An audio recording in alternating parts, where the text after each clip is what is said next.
Welcome back to the Moore Athletics Center. It's Monday, getting ready for Florida State versus Duke, homecoming battle. And the news that broke today in Jimbo Fisher's press conference that Chris Thompson lost for the season after an ACL injury suffered in Florida State's victory over the Miami Hurricanes.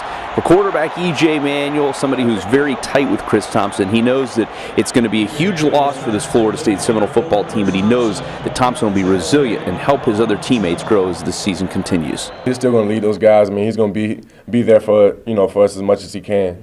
Considering he has an injury, and I'm sure he'll have to get surgery and get all that fixed and get that taken care of first, which is what we want him to do. We want him to get healthy first off, but he's going to be here for us. Just same way with Brandon. Brandon comes around when he can.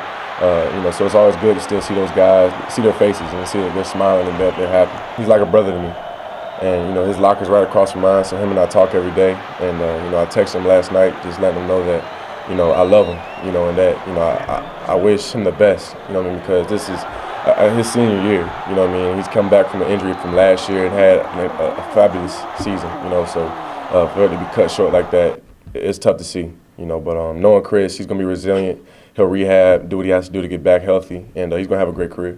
One of the things that head coach Jimbo Fisher was most pleased about in his team's 33-20 victory over the Miami Hurricanes was the amount of adversity that they had to battle, both on and off the field. We overcame, we had 2 fumbles early, which is a very uncharacteristic of us, but we did it.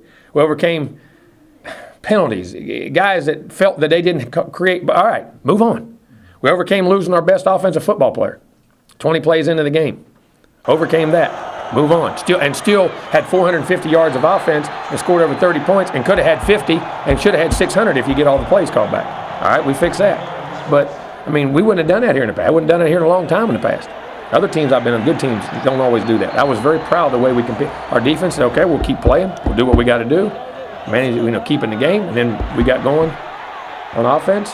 And that's what good teams do. You fight through those games. That's why I was very proud of this team. Now our attention turns to the Duke Blue Devils. Florida State and Duke both atop their respective divisions in the Atlantic and the Coastal. For head coach Jimbo Fisher, he knows that predictability isn't something you can count on in college football. One thing you better learn about college football is nothing's predictable.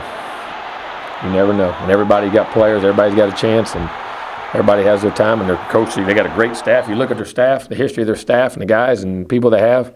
A lot of guys had a lot of success in a lot of places. And they've done a real nice job, and they got an older team. You got senior quarterbacks, senior receivers, defensive players. You got a lot of older guys too, so you got a lot of experience in there. A limited number of tickets are still available for Florida State versus Duke. It's homecoming on the campus of Florida State University, so don't miss out. Just 2 home games remaining this season. You don't want to miss this Saturday at 3:30 inside of Doak Campbell Stadium. For Seminoles.com, I'm Ryan Pensy.